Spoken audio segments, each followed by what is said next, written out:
Greetings and salutations, Earthlings. Your local alien is back, and this time we're doing something a little different. So I came across this video that is apparently a little infamous. It's a short little 4-minute video called The Unequal Opportunity Race. Basically, this is a video from 2010, so it's been a while, that I guess has recently gained some attention. I found out about it because I saw someone's thumbnail. I don't know who it was. It just appeared on my home screen, and it was like a reaction to Critical Race or whatever. So I decided to look up the original video instead, and I saw the name of it, The Unequal Opportunity Race, and I was like, I feel like I'm gonna have some opinions about this, so I decided to save it for you guys. So I've never watched this before. This will be my first time. I don't really know what it's about. If you type into YouTube like critical race theory, this actually comes up pretty quickly, which is how I found it. It actually wasn't titled this at all. But yeah, I'm not really sure what this has in mind. It was uploaded by Elinor Pinto. And the description is short film for the African American Policy Forum showing metaphors for obstacles to equality which affirmative action tries to alleviate. All graphics and animation by Elinor Pinto. So yes, this is a video that she completely made on her own, and it currently sits at 1.5 million views with a like count of 10,000 and a dislike count of 12,000. So we'll be getting into something rather interesting. So I'm not really sure. It doesn't sound like it actually has to do anything with critical race theory, unlike how the thumbnail I saw made it seem. It seems like this is more just about the whole concept of certain people being born with unequal rights or something like that. So we're just gonna check it out, see what this video actually has to entail. It's only 4 minutes, so I doubt it's gonna get into any deep topics, but this seems like the sort of thing that would be shown at conferences and in classrooms and stuff like that. So if this is being used as a learning tool, that also is to keep in mind. This is something that's being used to teach a certain message to children and to educators and individuals who will be interacting with other individuals from varied backgrounds. So that's also something to keep in mind. But without further ado, let's get into this.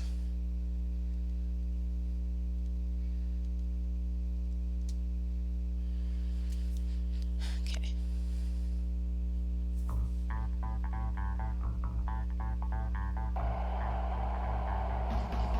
It's a little loud.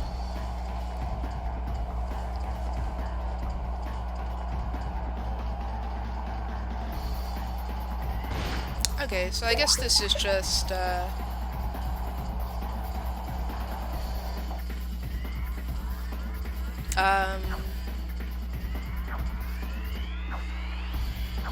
wait, what did that say? Broken what?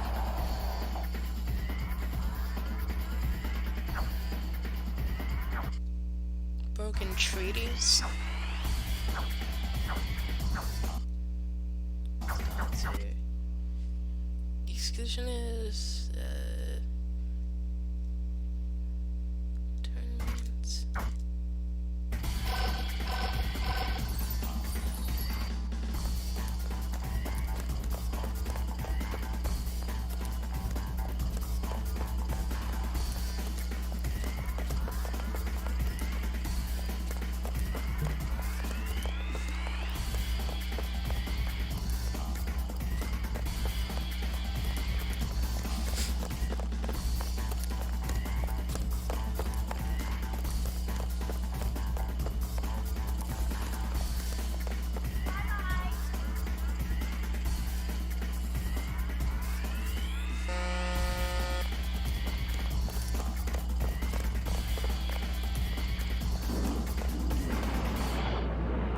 hope this doesn't get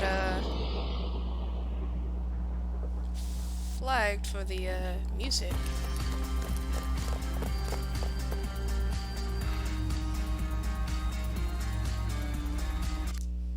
Unrelated, but I like how poor schooling came up right at the same time that a bus is dropping off kids outside my window. Interesting timing.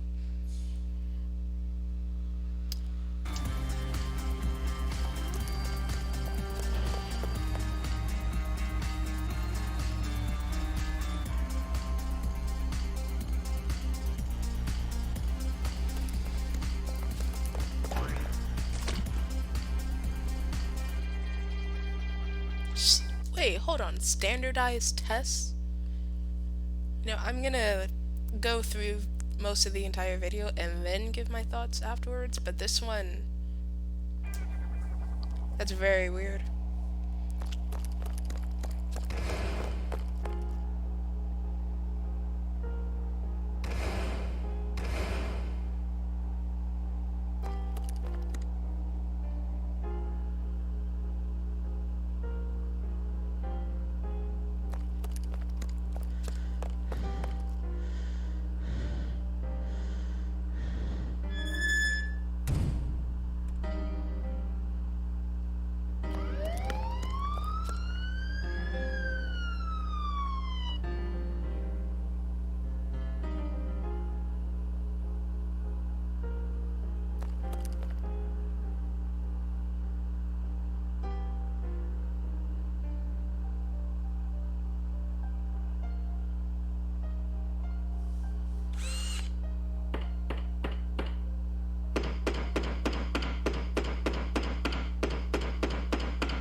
It's just kind of funny, actually.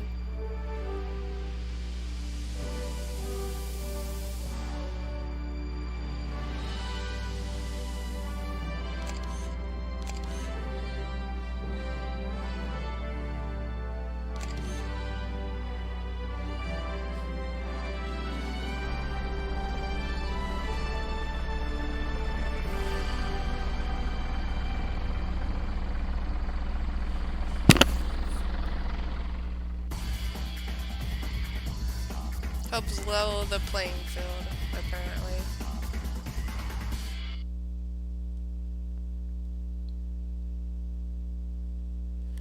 Okay, I guess that's the end of the video, but it'd be interesting to see exactly how the race would have gone with that affirmative action. Because here's the thing. All the roadblocks that were presented to the people of color at the beginning were there before they actually even started the race. Like, they started the race without that. And that is me to say that most of the things at the beginning of the race happened before they were even born. So those aren't really factors that affect the individual. So for instance, slavery, broken treaties, all that, those don't affect an individual born right now. Now other things you could say, like discrimination and whatnot, but things in the past, you can't blame that for something that isn't working out for you right now. And a lot of the other stuff, like for instance, standardized tests, how is that race related at all? Like, you could say poor schooling, because, neighborhoods that are primarily filled with minorities do tend to have poor schooling. And part of that is because the parents tend to be less concerned with school because they themselves didn't have great schooling, so they're passing that on to their children instead of encouraging their kids to pursue better ventures. So it just becomes just an endless chain that gets passed down generation to generation. But standardized tests, like, you're acting like they give a different test based on your race. No, everybody gets the same test. Um, you might say, oh, that's not fair for the kids in the poorer schools to get the same test, but like, I don't understand. What are you saying? That, oh, because they're minorities, they need an easier test? Like they're stupid and can't possibly answer the same questions as the people who went to the rich school? Like, that's just lowering your expectations and expecting them not to be able to do the same things as the privileged kids. Like, that's not how that works, you know? You may have been given fewer opportunities at the beginning of your life, but it's still up to you to actually put forth effort and try to, get further along. It's not anyone else's job to force you to learn or force you to take education seriously or force you to try to look for better job opportunities or anything like that. Which goes on to another point they brought up, unemployment rates. Um, in 2021 America, um, it's not hard to get a job. Um, it's hard to get a good job, but it's not hard to get a job. Um, and that's the difference that people overlook. So, for instance, my former colleague at a job I worked at until recently, a fast food job, he was talking about how he was probably going to quit soon, and he said, I followed up with him a couple days later, like, hey, are you still planning on leaving? And he was like, yeah, but I feel like it's just hard for a black man to get a job. And I just stared at him, not saying anything, because I'm like, what are you talking about? Literally every business within a 1 mile radius is desperately hiring. Like, it's insane. Every time I walk down the street to go to the store or something, I just constantly see now hiring managers, hiring night shift, constantly. Every single business within a walking distance is desperately hiring.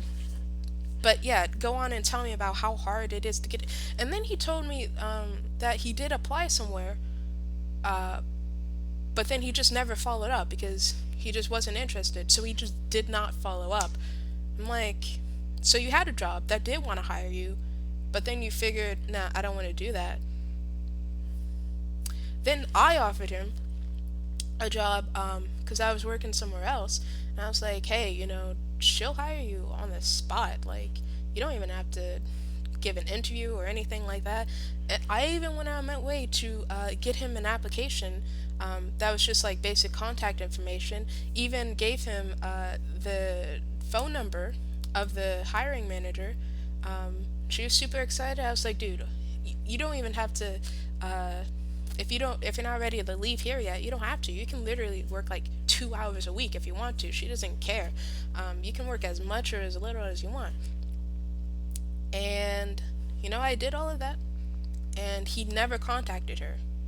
Never. He never turned in his application, which again was just basic contact information. It wasn't like, oh, tell me about yourself. No, it was just basic contact information. He never followed through. So this is just another example of someone just looking for the best opportunities to be handed to them. It's like, no, it doesn't work that way. If you want good opportunities, you have to seek them out. You can't just expect someone with the best job ever to offer you, a high school dropout with no higher education, who had a chance at management but passed it up. So you don't even have any management training or anything. You're just a basic fast food employee. You can't expect someone to come up to you and be like, hey, I have this amazing job, pays $16 an hour. You'll want it? Like, no, of course they're not going to do that. Like, who are you? You're not anyone special. You don't even have a basic education. So why do you expect these places to just offer you perfect jobs when there are people who do have higher education and still end up working in the same position you are because the jobs that are more ideal to them are getting taken by people with even further education or people with better resources, better connections, better networks. So this is something I hear a lot from minorities. Oh, I just can't do this. Oh, it's hard doing this as a person who's this. But then they overlook all the opportunities that are there because they're not good enough for them. It's like you can't complain about how there are no jobs for black people just because you don't want to work the jobs that there are. Like, no. Okay? No one's over here handing out perfect jobs to anyone. Okay? It's like these people really think that, oh, if you're white, you're gonna have this perfect job just given to you. Like, you'll just be walking down the street and somebody will be like, hey, you want this perfect job? No, that's not how that happens.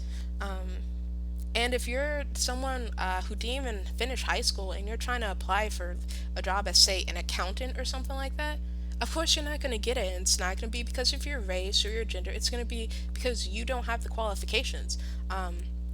This employee, this coworker I'm talking about, didn't even have like basic math understanding. Like, he asked me what the discount is at my other job, and I told him, oh, I think it's either 40 or 60%. And he was like, I don't know what that means. You start talking about percentages. I'm like, okay, well, if you buy something that's $10, and I broke it down for him like that, but I'm like, even if you don't know exactly how much that is, you should at least be able to know that 60% is greater than 40%. That's something that third graders can do. So if you don't even have that much of a math understanding, yes, that very much limits your opportunities in life. No one wants to hire someone who's going to potentially be dealing with money if they don't even have a third grader's understanding of math. But no, it's because he's a black man in America, so that's why it's hard. And other things that the video mentioned was connections. Um, this goes true for anyone, you know. Um, Connections just really depend on how likable you are, who you know, what you've done for them, and what they're willing to do for you in turn. That's all it really comes down to. Um, I don't have a lot of connections because I'm not the kind of person that people really like much. I'm the kind of person that people think they like, but then they actually realize, actually, I'll go for someone who's more fun loving, even if they're super irresponsible. So I don't have a lot of connections, but it isn't because of my race, it's because of my personality. It's because of just not really seeking out connections. But I know there are plenty of minorities who are very well connected, and even then, they don't seek out uh, the right opportunities. Um, but even then, even if you are really well connected, you still can't just expect things to be handed to you. You still need to put in effort. Like, even if, say you have a friend who runs his own business and he offered you a spot, you still need to work. You still need to contribute something to that friend, to that business. If you don't have anything to offer, then what good are you? You can't expect someone to carry you through life just because you're buddies with them. So, yeah, there's a lot of issues with that video that basically says that minorities from birth need all this extra help, which isn't really true, because there are a lot of minorities who are very well off. Um, I also don't like that the video specifically focused on black people. Um, I mean, at first I thought that it might be a generalization, because it did mention internment camps and Trail of Tears and genocide, but then everything after that kept focusing on black people. Um, because if you were really talking about minorities in general, um, you're ignoring the fact that Asian Americans are one of the most successful groups in America. Um, and that is despite a lot of them being being immigrants who don't have a lot of opportunities, but then rise up to meet whatever challenges. It also ignores actual African Americans, like Nigerians, who come here with literally nothing and make it work. Nigerians are among the most successful group, if not the most successful group. Um, it's really quite something. Like how they consistently become business people, just successful people in whatever field that they want to pursue, and they just have a really positive outlook. Um, anyway, that's kind of the video kind of ignores minorities that are successful and just makes it seem like, oh, if you're a minority, you need so much help, and we'll give you so much help so that you can meet all these white people who from birth are rich and have the best opportunities. So, like, no, there are plenty of white people who don't have opportunities. I see more homeless white people than any other race. Um, this video just ignores that, though, and using this as a teaching tool is very harmful because it makes it seem like white people can't have problems, or they don't deserve to be able to voice those problems because, oh, these minorities have a history of this and that, so they've got it worse than you, so what are you complaining for? But again, that's holding on to a past that isn't here anymore. You can't keep blaming future generations for what their ancestors, or even people they weren't even related to but just so happened to share a similar skin color to, may or may not have done. Yet, we're supposed to believe that the ancestry of an individual determines where they should be in life, even if they have no connection to their family, even if their ancestors weren't even connected to this country. We're still meant to believe that what happened in the past, even if it didn't happen in their own uh, family tree, should be indicative of what opportunities they have now, or what opportunities their children will have. And that's just not right. That's like, it used to be the case that, if your father owed a debt, you as the child had to pay it off, and if you couldn't do it, then your children would do it, and then that would just keep on stacking for generations and generations, and then that got outlawed eventually. So now that's illegal because, for obvious reasons. Why should a kid be born into a ridiculous amount of debt just because of what his grandfather did and his father did, and now it's on him to pay it off from day one before he can even speak? He owes hundreds of thousands of dollars. So that was made illegal, as it should be. So why isn't it the same with history?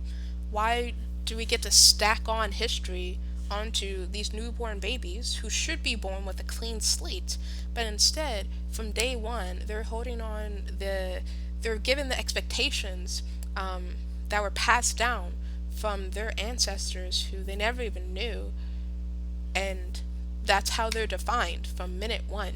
They're defined by their ancestors, not by who they are as an individual. So that's the problem with this kind of mindset of, oh, if you're a minority, you automatically need help because of the things your ancestors may or may not have gone through. It's like, no, how about you help individuals on an individual basis? Help them based on what they as individuals need, based on their financial situation, their lifestyle, their location, not based on their race or their sex.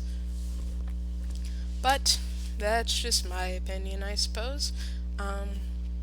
Let me know what you thought of this video, and the situation at large, I suppose.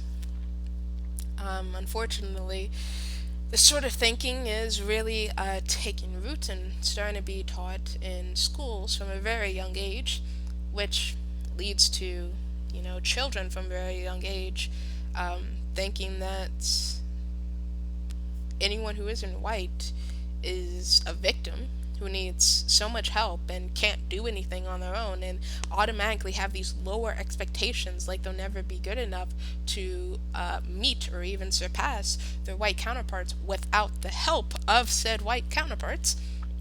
Meanwhile, white children are thinking, oh, I'm such a terrible person because my ancestors did this and that, regardless of whether their ancestors actually did do this or that.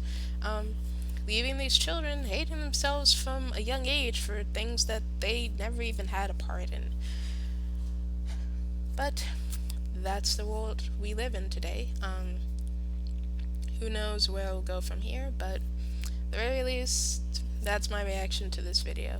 Let me know what your thoughts are, and please keep things civil.